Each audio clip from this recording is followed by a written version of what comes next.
testimony of the person who did it. In practice Friends, who said that sisters, they, brothers. they couldn't do anything. They had to turn it off. It was too much pain for them to handle. I don't. It's trying times, it really is. And I think prayer is the answer. It's the foundation. It's the fundamental answer.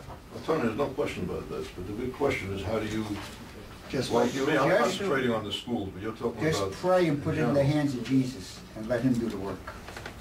Yeah, well, you guys are doing that, and that's good work, but you know. you got a saint. Yes, I do, John. And the saint is the saint of the family, Saint Joseph. By the way, Isaiah, through God, it says that children should honor their mother and father, and the mother and father should honor their children. And children should take care of their parents when they get old. And it's a two-way street between children and parents with family values. So Saint Joseph and the Holy Family is a good example of adding family values. And our discussion of family values centers on the Holy Family: Jesus, Mary, and Joseph. As mentioned so many times, the most important person in our lives are our parents. And that's the foundation of family values, to our parents. The mothers and fathers shape the value of the children and their lives.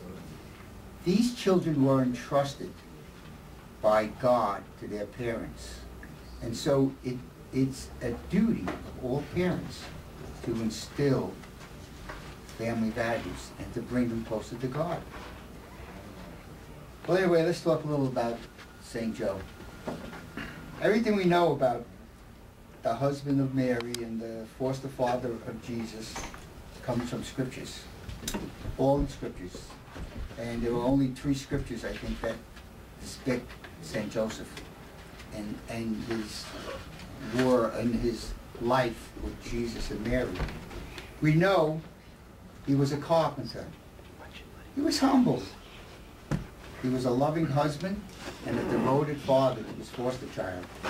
Without question, he heeded God in his dreams. And that's how God, he sent angels to his dreams to tell him whatever he had to tell him and to save his family. He respected God and followed his commands. He was compassionate and caring. He actually died before Jesus' public life with Mary and Jesus close by to him. The way we all would like to leave this earth, I guess.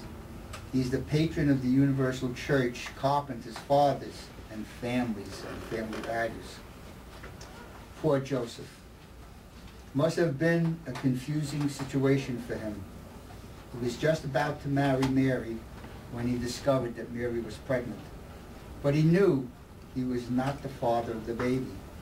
So because St. Joseph was strong in the face of adversity and poverty, he did not create a great fuss concerning Mary's pregnancy. Rather, he decided he would just leave her quietly and avoid any gossip or hurt Mary's reputation. He certainly is a model of virtues and prudence, humility, strength, and fortitude. Before he could act, an angel appeared to him in his sleep and says, "Do not be afraid to take Mary as your bride. She's going to have a child. He's a child of God.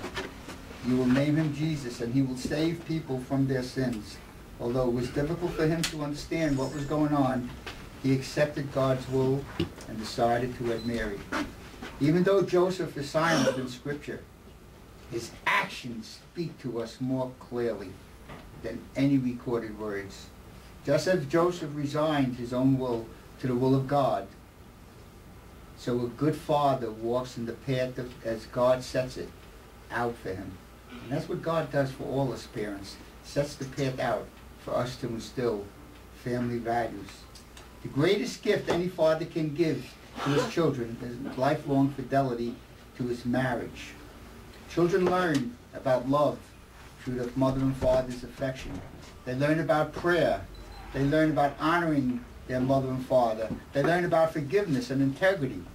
In short, they learned their family values, as Joseph did to Jesus. When the Romans had a cause to work out who had to pay taxes, Joseph took Mary to Bethlehem, which used to be his home. It was while they were there that Jesus was born. When Joseph realized the baby was in danger from King Herod, he took the family in safety in Egypt. Some time later, he took them to Nazareth. Again, Joseph was still looking after his family when Jesus was 12. He was lost in the temple. They spent 2 days looking for him. When they found him, Mary said, "Do you know we've been looking for you?" And he said, "Do you know I have to do my father's thing?" But they didn't argue. Mary and Joseph didn't argue. It was your fault. You took your eyes off him. You weren't watching him. They accepted that they found him and gave praise and glory. We know that Joseph was a man of faith, obedient to whatever God asked him without knowing the outcome. We also know Joseph loved Jesus. His main concern was for the safety of the child entrusted to him by God. We also know Jesus, as his son, was the most important person in his life, as well as Mary. And Mary and Joseph were very important in Jesus' life. Much later, St. Teresa of Alva, who encouraged Christians to remember Joseph in a special way.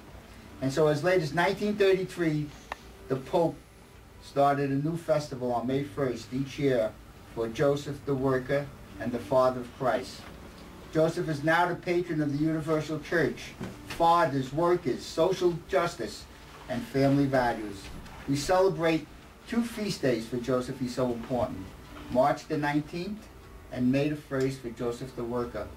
When Jesus was being crucified, he looked down from the cross and told John, one of his disciples, to look after his mother. Many say this shows that Joseph must have died and Mary had become a widow. Joseph is mentioned in the genealogy of Jesus in Matthew, Solomon to Jacob. He's also mentioned 8 times in Matthew and 7 times in Luke and once in John. And that's the only thing we really know about Joseph.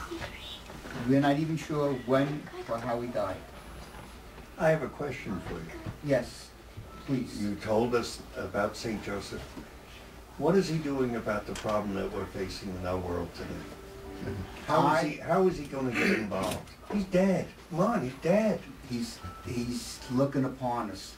I'm sure, of course I can't talk with certainty, John, but that's a good question. And I'm sure... Well, that's a question a lot of people ask. Yeah, but... Where is God? He's closed out of the school. He's I'm closed sure out of everything. God is working on it. He's waiting for us to show him we want him. We want him with us. We want to solve these problems. We need to pray. We need to ask. We need to petition. We're God's children. He's not going to forsake us. You know, John. You taught me that. Well, I know. I learned so much from you all these years. But I'm asking the question. That I know our listeners. You know, you guys have brought up a terrible problem. You brought up a void in our whole society. You brought up a black hole where all of our society can just go down the drain, and you're not offering any solutions. You're saying pray, pray, but what good is My prayer? solution is God and prayer and the Blessed Mother. Let's not forget the Blessed Mother. She's so powerful. Jesus and God never refuses Mary's request. So we need to pray and we need to petition. Also, I think, Tony, you said something very important there, talking about family values, John. The Holy Family, St. Joseph, the Blessed Mother, and Jesus, portray the way a family should be, with love. And I really think that is the greatest family value. That's the core. That's the core. Love that parents have to their children, and that's one of the main points of the song you just played. Love that children have to their parents, to other relatives, to the neighbors. Love and compassion is By the way, your the most songs, important value. you're right, Paul, and your songs tell a story. You know what? I'm willing, anyone that wants a copy of the song and that emails us at listenup1240 to send a free copy of the Paul songs. Compliments of John Palmer. John will pay for it, I'll send it. How's that? There you go.